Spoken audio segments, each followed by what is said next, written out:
Oh, hey, Neal. What you doing there? Oh, I'm doing my dynamic stretches. Why are you doing that?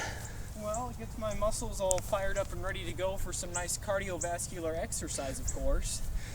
And how does that help you in the long run? Well, stretching them out this way helps prevent tears, pulls, and or other things that cause discomfort.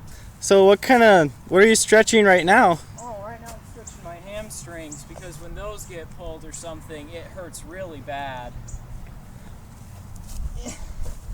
Well, I'm nice and stretched now. Now I'm going to go for some cardiovascular exercise. What you doing there, Neal? Oh, I'm doing some cardiovascular exercise. What's that, Neal? Oh, that's when you exercise major muscle groups, including heart, lungs, and other organs that help pump oxygen-rich blood into your muscle tissue. So how does jogging help with that? Well, Joel, it gets your heart pumping, so it helps exercise your heart.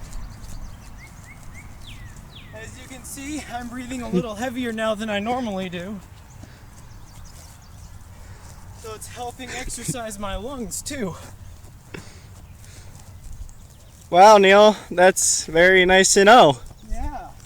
Now I'm going to exercise the cardiovascular way in a different exercise method.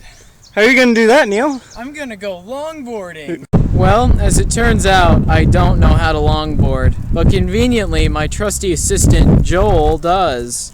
Hey Joel. Hey, Neal. What are you doing? I'm just longboarding here. Oh, cool. Would you say that that's a cardiovascular activity? You know, I think I would say that because, you gotta get a good kick out of it, Yeah. If you're on a straight plane, you gotta do it a lot. Yeah, you do. Do you want to demonstrate that for us? Do some power kicks? Sure, Neal. Okay. There you go. Good job, Joel. Thanks, Neal. Would you say that there's a skill-related component of fitness involved with this cardiovascular activity? Neal, I would say so. Which one? I'd have to go with balance here, Neal. Really? What's balance? It's where you keep your center of gravity. In a position where it can orientate the rest of your body, right? Yeah. That's Yeah, what I there it is. Yeah.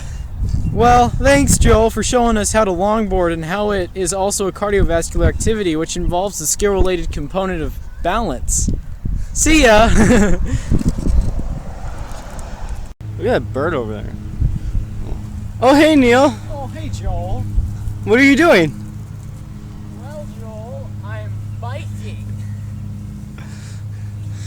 Is that a cardiovascular activity, Neal? Oh, absolutely.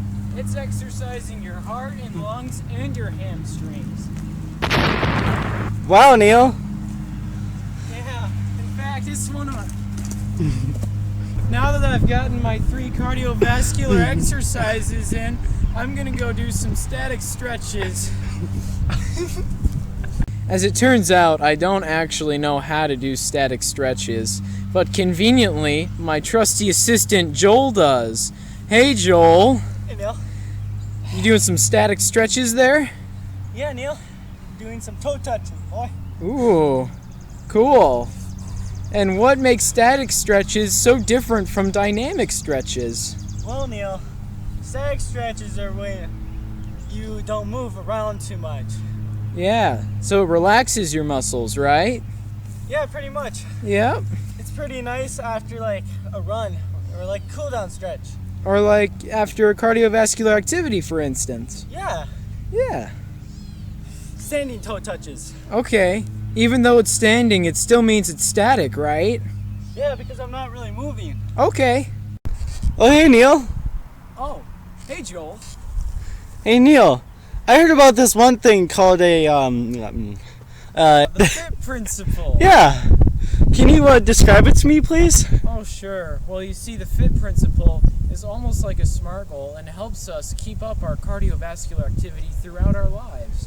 You see, F stands for frequency, and with that, we can determine how often we are going to do a certain exercise.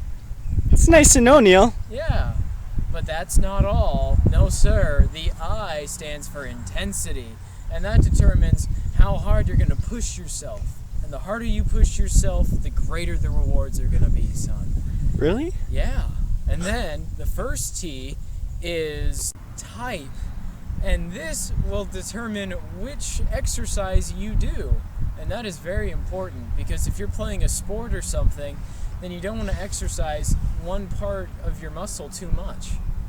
The second T is time. Now this is most important because you can either use it to get more exercise or you can use it to make more excuses. So this one is the one that you have to use most responsibly. Oh, hey Joel. Hey, Neal. So we've learned a lot about this cardiovascular fitness stuff and flexibility and all that, but how does it connect with real life?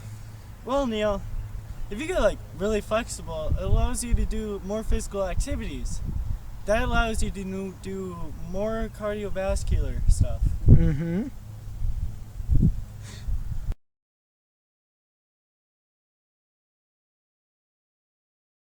Do some moves, Joel. Do a kickflip. Oh, he's a good one. Hey, Neal, I was talking to my friend yesterday, and okay, we had to